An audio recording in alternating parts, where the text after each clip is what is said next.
Namaste. Who is a guru? Or to be more precise, who is a spiritual guru? Because a guru can be of many subjects,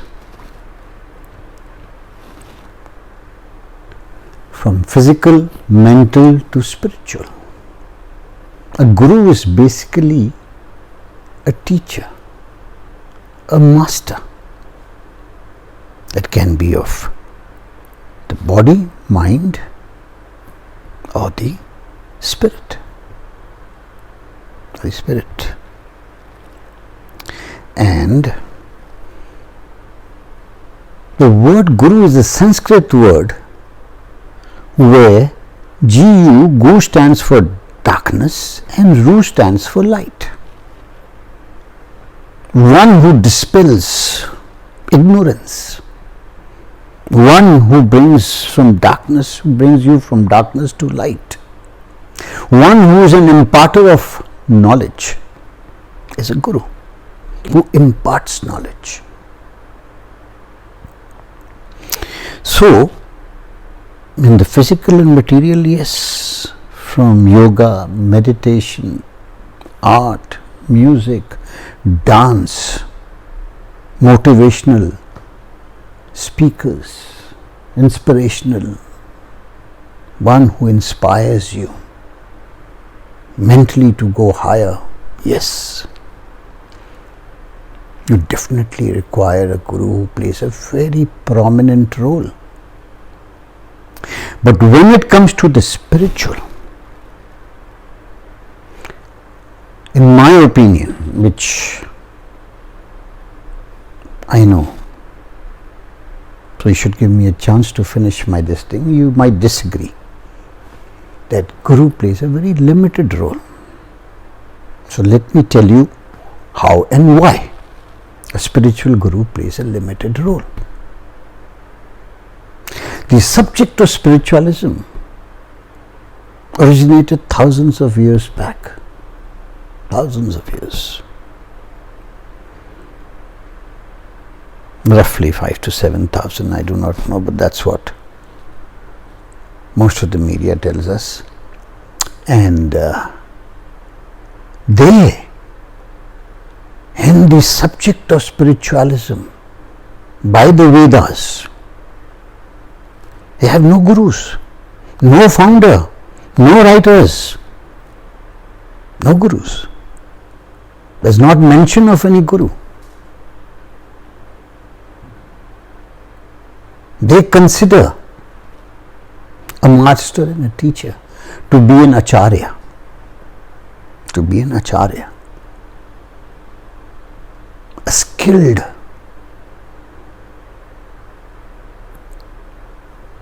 guru or a skilled master is an acharya.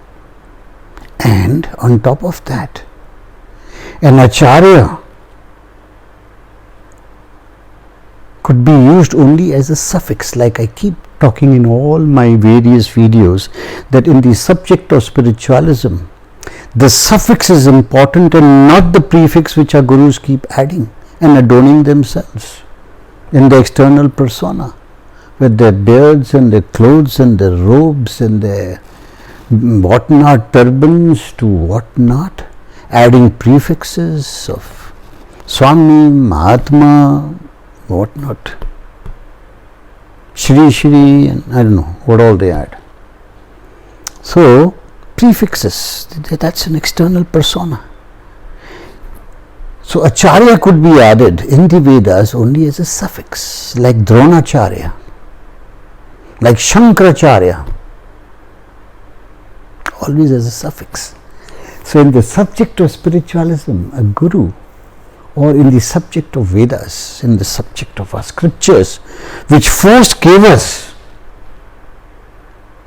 which first imparted the knowledge over thousands of years, with no founder, with no guru, with no writer, with nobody to claim its authority on the subject, and always open to debate, of free inquiry, of free speculation, of seeking the truth. Truth of what? Truth of what? Truth of the self.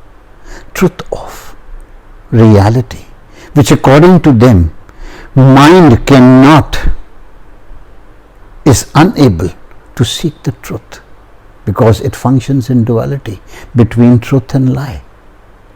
And the subject of spiritualism talks about that eternal truth, about that unchanging truth which does not change from one another.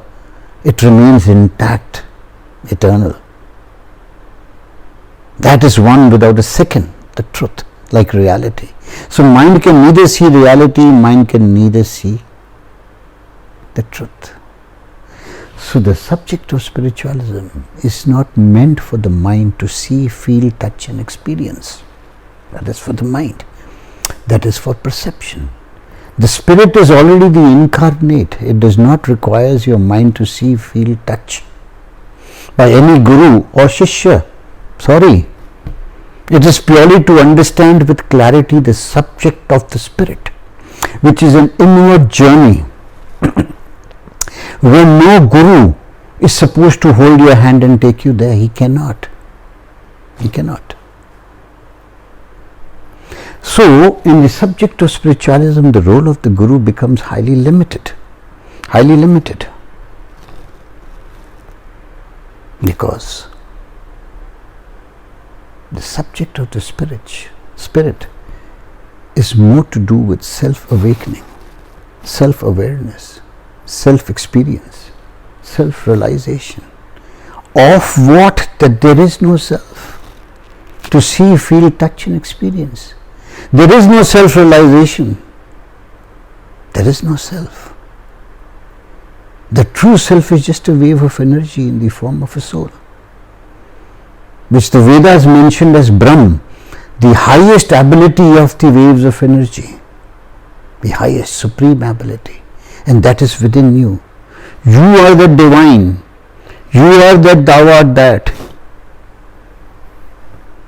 But that spirit within the soul is dormant, it is sleeping, because you are seeking for a guru outside, running helter-skelter here and there, changing from one guru to another and listening to their experiences, imitating them, gossiping about them, enhancing your ego that I know this guru and that guru, I am a disciple of this and that, not realizing that divine is within you. Dormant. All you need is awakening through the physical and the mental self, which is temporary. The eternal self is the spiritual self, is the spirit, which is eternal. So a guru, like any teacher or master or like any doctor, can only point the direction. That's all. A doctor would not want the patient to come back again and again and become a follower of a doctor. And neither would a physics teacher or a chemistry teacher would. But a person who claims to be a spiritual guru wants his followers throughout to come again and again and touch his feet, bow down to him.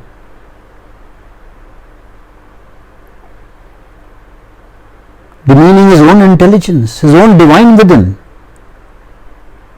not realizing that all I need is a direction, of which direction to move, to awaken that soul within, to awaken my God within, to awaken that of art within, that Aham Brahmasmi, that Tattvamasi within, the Mahavakyas, the commandments of the Vedas, not mine. So whether you agree to me or not, I do not know. All you need is clarity. From that ignorance, all you need is understanding. And understanding requires intelligence, not your intellect. Understanding requires your intelligence. because understanding differs of the same Guru lecturing to say 500 or 1000 or 5000 people at the same time, because Gurus are today billionaires, having millions of followers, not thousands. They are billionaires. Their net worth is unimaginable. Unimaginable. Because in our country, we are basically blind followers. For us, Guru is the God. Guru is the God. When time and again our true masters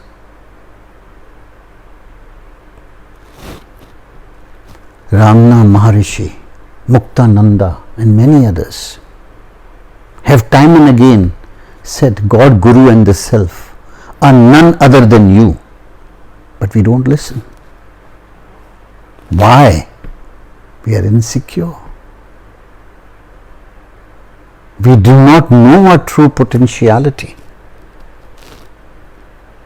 A Guru can, yes, a spiritual Guru I am talking about, can take you or show you the direction of Dhyan, the importance of Dhyan, the importance of focusing your mind, of making it centered, how to silence your mind, the next step through meditation. Steps. You cannot silence your mind sitting for 15 minutes.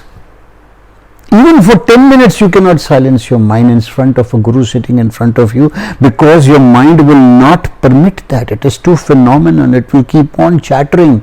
You are trying to focus, you are trying to centralize your mind to a single thought which you cannot. Because you are a slave of your mind. You are being used by it. And on the other hand, you say it's my mind. You never say I am mind. You never say I am thought. You will say my thoughts, my mind, meaning you are not mind, neither its thoughts. But it's ruling you. It's your instrument, but it's ruling you. It's yours. It's controlling you through its desires and emotions, because it's too phenomenal. So you have to silence that. You have to focus. You have to become more conscious. That's why science says 98% of the mind is unconscious through its subconscious level, from its memory and intellect, not from its intelligence, from its memory and intellect. Discriminating into this and that, in selfishness, not in fulfillment. That is why we are so insecure, because we are ignorant. We are ignorant. So dhyana is one direction, which is supposed to be told by our Gurus. Introspection, meditation, introspection, to introspect. Not only that, spiritualism goes behind. Become an observer. Watch constantly, every moment while you are awake. Keep watching your thoughts, because it's very easy to judge and justify, to discriminate between this and that. It's very easy to add a but to everything. When your mind says you are wrong, you say, sorry, no, I was not wrong. There's always a but attached to it. Don't listen to your mind. Just watch and witness. Minus your thoughts. That's when the spirit awakens. Minus your thoughts. You're constantly watching your own self, your true self, when no Guru can play a role. No Guru can enter inside you. No, sorry. You have to constantly watch and witness every thought. The moment you watch, the mind becomes aware. And that comes through alertness. Alertness is a very huge step in spiritualism. The direction which you're supposed to be told, that alertness is the highest quality that you can have. All successful people, if you observe them externally, you will find that they are very alert. All successful people, they are very alert. Because when you are alert, where You don't require thoughts, you don't require analysis, you don't require any such sort of calculations, evaluations. It's just alertness, it's just being watchful. It makes your mind aware. It makes your mind aware. And after that, after alertness, the second comes is attentiveness.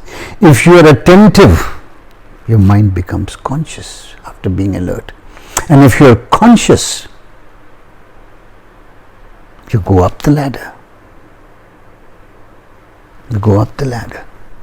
You become conscious.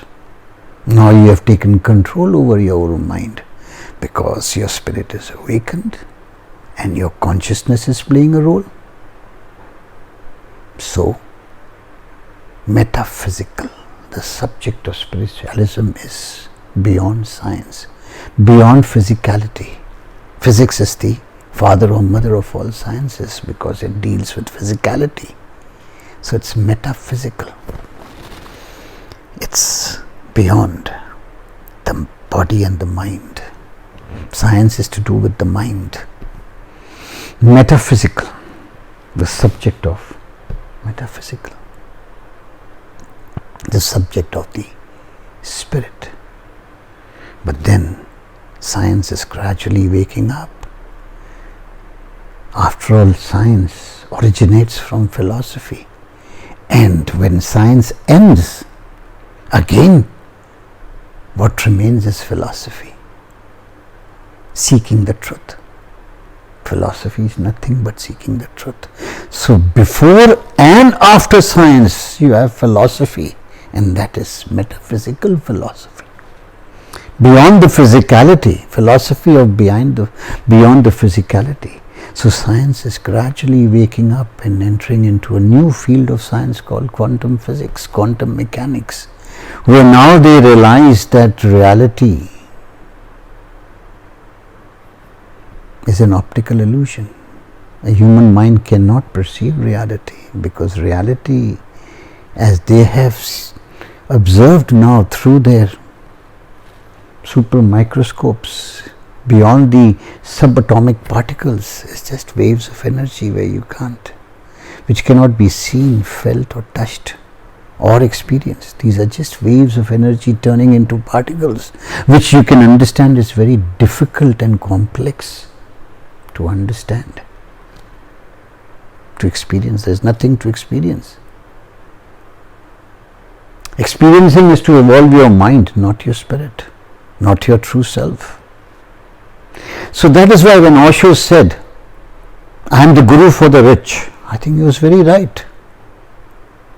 Very right. Because that famous American psychologist, Abraham Maslow, also said in his hierarchy of needs, a human being is first concerned about food, clothing and shelter, and then expands and rises above. Food, clothing and shelter goes into friendship and relationship. After that, still wanting more, wants fame and power. So, wealth, fame, power. After achieving all that, then again he is not satisfied because that's how phenomenal the mind is. Then wants. Now what? Then comes the answer, self-actualization. He still feels there is something left behind, there is something still I yet to know. So when Osho said it's for the rich, after having everything, they wish to self-actualize. They wish to know the true potentiality which the Vedas gave them. The true potentiality. For that wholesomeness which spiritualism speaks about, fulfillment and wholesomeness, for that oneness, which if you teach a common man, the masses, they will not be able to understand, because they are more concerned with food, clothing and shelter and satisfying their desires and emotions, the discontent. You have to be content first. And that is why even during the Vedic period, most of our human gods in physical self, Brahma, Krishna and many others, in fact all of them, because Shiva is God of gods. He is that which does not exist. He is a wave of energy. Shiva, that which does not exist. Besides him, all others were kings and princes. Kings and princes. The Vedas were taught only to the kings and princes after they have achieved and acquired everything that was meant for them. And for the masses, you do not have acharyas, you have pandits. To take you into dogmas, to take you into rituals, to take you into spiritual, supernatural fables, stories of human gods with bodies of Hercules and Tarzan.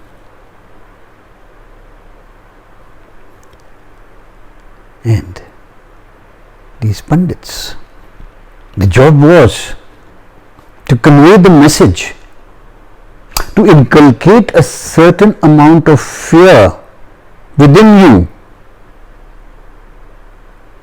to make you not conscious but conscience. C-O-N-S-C-I-E-N-C-E. C-O-N-S-C-I-E-N-C-E. Conscience. Where moral values are more important, of right and wrong, of good and bad. How to make you a conscious self, not a conscious self. Consciousness is for the spirit, to awaken the spirit, to go from the lower to the higher. That is what spiritual is. How do you become spiritual? Going from your ego self to the higher self, to the pure consciousness, towards the soul. But the pandits are not supposed to tell you that. The pandits are supposed to tell you what is right and wrong, what is good and bad. And that is for the masses, and that is for the common man. And that is how casteism started. Warriors, different caste, Brahmins, different caste, the businessmen of a different caste. So all these casteism were made to segregate as to who should be taught what. Very practical. Very practical. But today, we all feel equal. Irrespective of how asleep we are inside, not using our own intelligence. As blind followers, we want equality. So, casteism is wrong. Okay, it's wrong. Agreed, it's wrong. In a democracy, it's wrong. But you still cannot deny the fact of the survival of the fittest. It may be a general law, but yes, it is there in the human beings also. Survival of the fittest. Physically, mentally and spiritually. And spiritually. So, the masses and the common, spiritualism is not meant for them, for the common man. And neither it is prevalent today. That is why 98% of the mind is subconscious, unconscious. Subconscious working in an unconscious manner. Through the memory and intellect, not through the intelligence, not through wisdom, not through wisdom, and not through understanding oneself truthfully, correctly,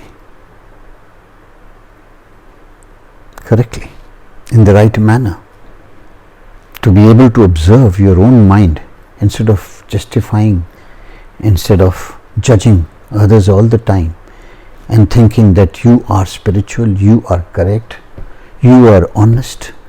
So spiritualism is liberally used. The word spiritual is liberally used and liberally abused in today's world. Nobody wishes to know the true self. Nobody wishes to know what the soul is all about. Try and find out. It will be very difficult. What is the soul? What role does it play? How does it differ from the spirit? It is very complex. It is not meant for non-seekers. Sorry. It's only meant for spiritual seekers who wish to know the subject independently, without mixing any religion, without mixing any motivational lectures, not mixing it with inspirational lectures, etc., etc., which take you only towards the periphery of the soul, which will not take you within, because within is not meant. The divine does not require any motivational lectures from your gurus or inspirational lectures from your gurus. No. The spirit within does not require. It does not reincarnate, because it never incarnated. It is eternal. Neither does it reincarnate, nor does it require enlightenment, nor does it require experiencing. It is for your mind to understand with clarity of its own true master. That is the spirit. The mind does not know. In fact, all of us do not know who our real master is. The master is yourself, sleeping within. So, like a very famous German icon said, Friedrich Nietzsche, human beings are still in the lowest rung of the ladder of evolution. Lowest rung. Imagine, after millions of years of evolution, from Homo genus to Homo sapiens, we are still in the lowest rung of ladder, destroying our earth left, right and center in selfishness, in accumulation, in identification, in attachments, in insecurities, in, I can't tell you, anxiety, depression, whatnot I keep saying, but then you cannot deny it. Ruling under bouts of happiness and sadness, because our mind, chattering, incessantly wanting this and that, does not make us relax, does not make us towards the direction of fulfillment and wholesomeness. And that is what should be our aim, independently and individually, to become spiritual, to go from lower consciousness to higher consciousness, where a guru is supposed to point the direction, and that's about all, and not wanting you to come back again and again. The subject has to be taken seriously. The subject of spiritualism, okay, under a master initially, but later on, to understand with clarity through your own spell, your own self, allowing this soul and the spirit to play its role. Namaste. Thank you very much for listening.